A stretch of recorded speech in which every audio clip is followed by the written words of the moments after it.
It is fascinating to see and honestly heartening to see all of the people that have decided to take up the mantle that Charlie once had and continue to expose the crazy insanity. And I know we do a lot of that on this show, but every so often you come across a video that you're like, this is too good.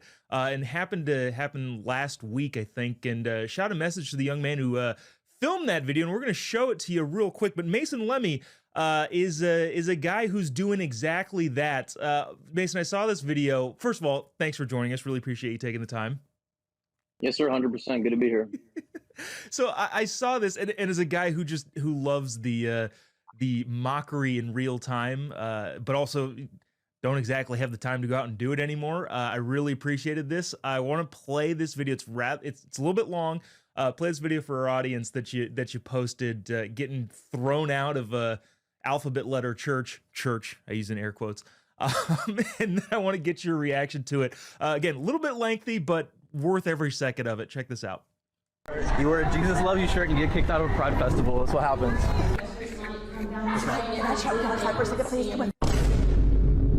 I'm a pastor. Of course I believe in healing brokenness, but you will never hear about shame, judgment, or even sin at this church.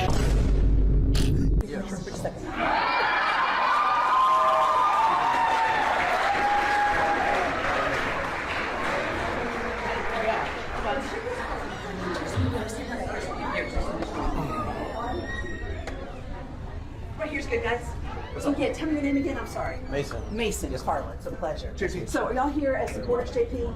Because I have a concern that y'all aren't. Oh, we're just neutral. We're just checking it Okay. out, just talking to people. Yeah. So the recording. Some people have been doing that to try to get clips, like what you're doing right now. Yeah. To try, Oh, to try to get clips of us saying something. So it's uncomfortable for people because it doesn't feel like your energy is really your supporters, and so we want people to be your supporters. And for those that even if you're neutral, that's fine. But I'm going to ask that y'all do this someplace else and not here. Well, if so the pastor comes. can I ask a question? Is that cool? Quickly, because I've got to get back in. No, yeah, I just have a question. So when it comes to like content, what you guys do, like, what would be the problem of just like documenting it? So Like not because we're not bashing it, we're not holding signs. Like I hear you. And this right here, it's just concerned. It's just makes people uncomfortable, and this is for folks. So I'm going to ask y'all again. I need y'all to do the property. That's the second time, gentlemen, that I've asked for you to do the property, please.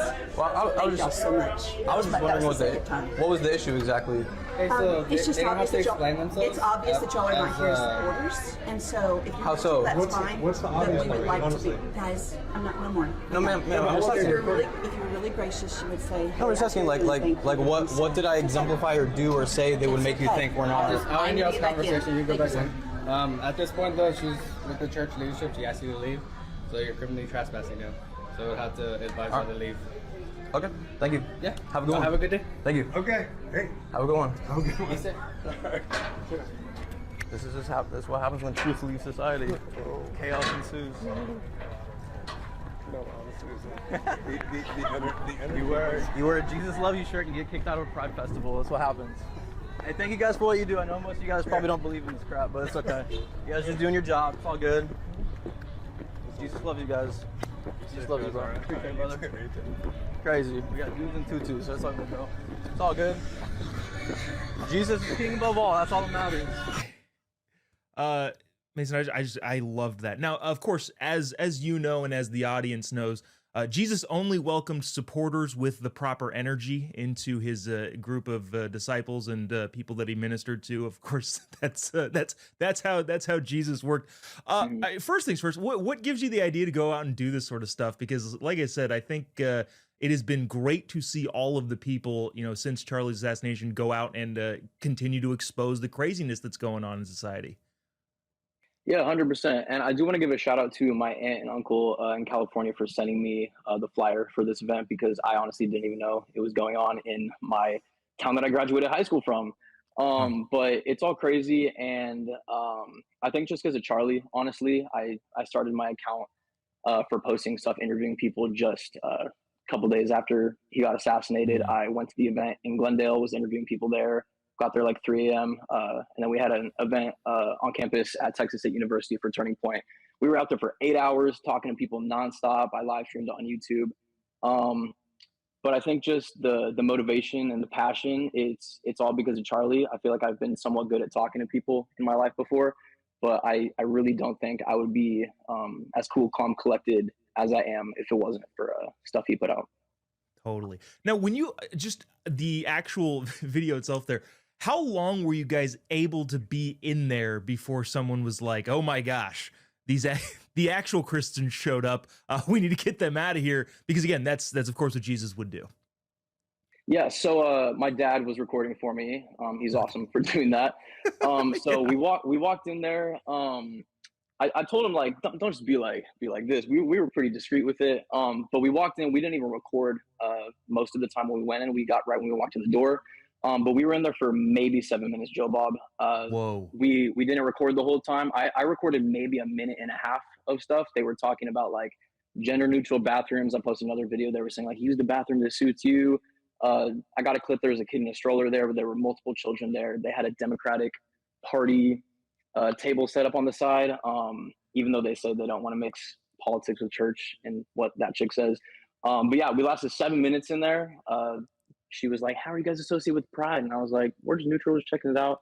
And maybe a minute later, she was like, "Hey, let's see you guys outside. We don't feel like the energy fits our thing here." That's so fascinating. It always baffles me too, especially during all these protests. They make all these signs and they do all these things, but then they want to block the cameras, which I feel like is antithetical to the point. They're trying to, if you're trying to get the word out, I think more people filming what you're doing is probably the best way to do that. But that is fascinating.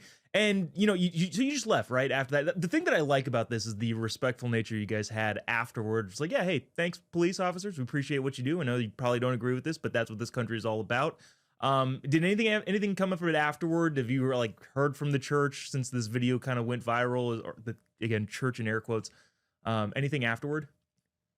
No, not directly. No, I have had some people reach out that are connected to Carrie Isaac. She's a Texas House representative that actually called out this event and got it put in the church because it was going to be at a county fairgrounds public event.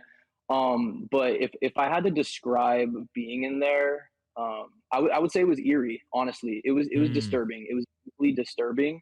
And I'm not the type of person to back down from that stuff. But when you are in an environment you have not been in before, you just feel different in your soul.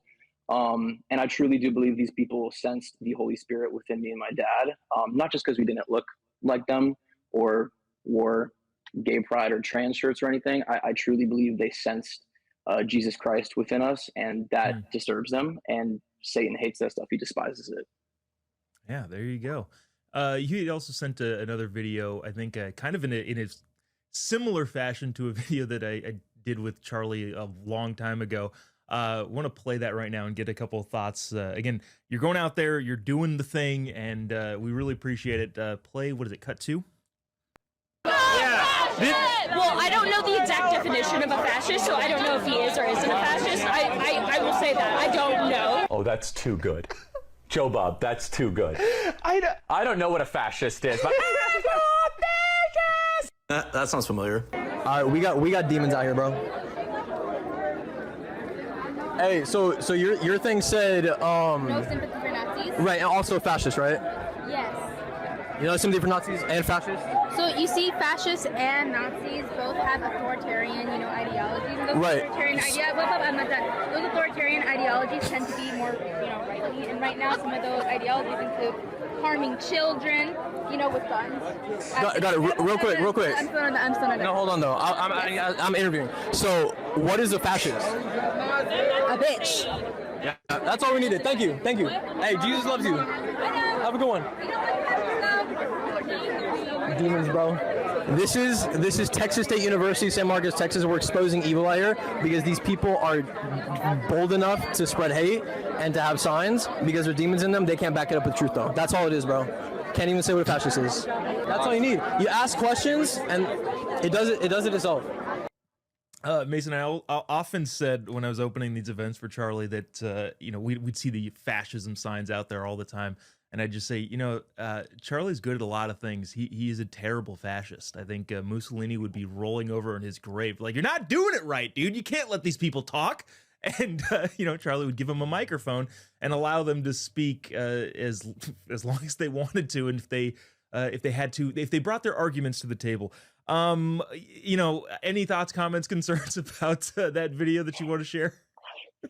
Yeah, honestly, I do want to attribute the inspiration behind that to you, because I did see your clip with Charlie. And that was our Turning Point event.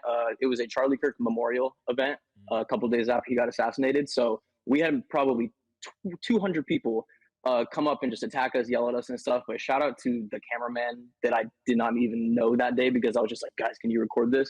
But these people don't even know what they're talking about. They'll stand out there for hours and have no idea what they're screaming about, what they're so passionate about. And at the end of the day, that's college indoctrination, and that's brainwashing through mainstream media, because you see a headline, you see a certain figure, you see an event that happens that starts trending, gets traction, and they just believe whatever they see. And I refuse to do that. I refuse to follow the crowd, and I will fight for the truth to the day I die. I don't care if it's for children. I don't care if it's for politics. I don't care if it's for my own faith and defending myself, even in the church. So these people need Jesus at the end of the day, and I always try to exemplify that in whatever I say. And a big part of it is because of Charlie, because he thrived in one of the most controversial areas anybody can go in, and his main talking point was bringing it back to Jesus, and that's why I loved him so much, and that's just kind of my inspiration for going out here and talking to these people.